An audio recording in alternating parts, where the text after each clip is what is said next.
Two people start with the exact same $50,000 in savings. Same salary, same city, same point in 2026.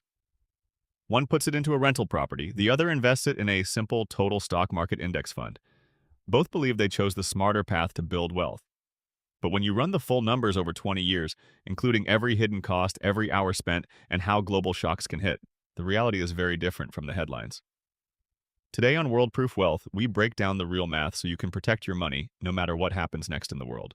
Both start identical, $50,000 saved, earning $55,000 a year. Alex uses his $50,000 as a 20% down payment on a $250,000 modest rental home. He takes a 30-year mortgage. Monthly payment sits around $1,330 at today's rates. He quickly finds a tenant paying $1,800 a month. On paper, that's $470 positive cash flow before anything else. It feels like a win. Nick invests the full $50,000 into a low-cost total stock market index fund. He sets up an automatic $300 monthly contribution and lets compounding do the rest. No tenants, no late-night calls, just quiet growth. In the beginning, Alex's path feels exciting. Rent checks arrive reliably. He drives past the property and thinks, "That's mine." He claims tax deductions for interest and depreciation. The house slowly appreciates. Nick checks his account a few times a year. Year 1, around $55,000. Year 2, maybe $61,000. It doesn't feel like much, just numbers on a screen with no story to share. But early feelings hide the real picture. Alex soon faces property taxes, insurance, the first repair bills, and occasional vacancy. After subtracting everything, his actual net cash flow over the first 3 years is far smaller than the headline number. And that doesn't include the evenings and weekends spent managing it. Here's where the math gets honest.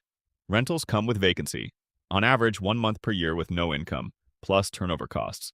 Maintenance typically runs 1 to 2% of the property value annually.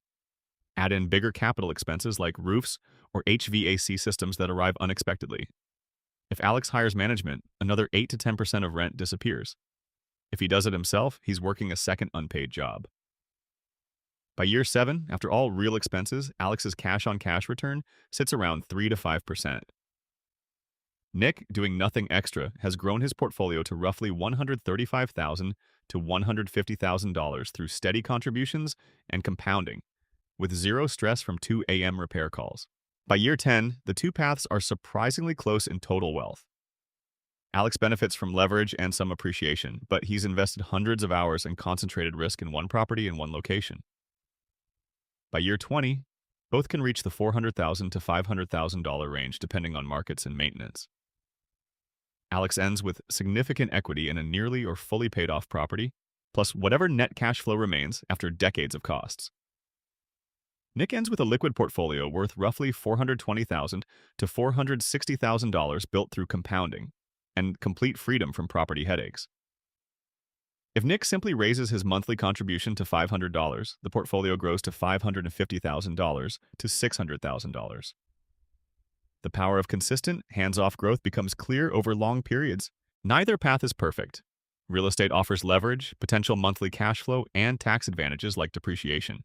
But it demands active work, carries concentration risk in one asset, and can be hit hard by local downturns or global supply shocks.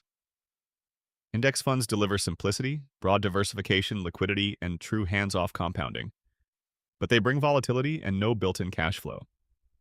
History shows both can work, but the real danger is choosing based on emotion or social proof instead of your own full numbers. The Worldproof approach many successful investors take. Combine both in a way that fits your time, risk tolerance, and life. Build a cash buffer first. Keep some in liquid index funds for flexibility during crises. Use real estate selectively where the numbers truly make sense after all costs. This balance protects you when oil prices spike, inflation returns, or markets swing. Because your wealth isn't tied to one vulnerable path. The real lesson isn't that one investment always wins.